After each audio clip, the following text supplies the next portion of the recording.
northwest of Utah. Test and training range north. The National Weather Service in Salt Lake City has issued a severe thunderstorm warning for central Box Elder County in northern Utah until 5:45 p.m. Source: radar indicated. Impact: hail damage to vehicles is expected. Expect wind damage to roofs, siding, and trees.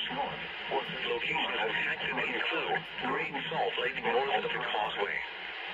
For your protection, move to an interior room on the lowest floor of a building.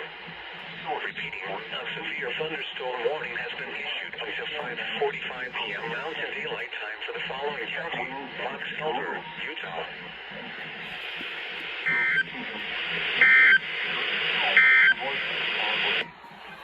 For your protection, move to an interior room on the lowest floor of a building.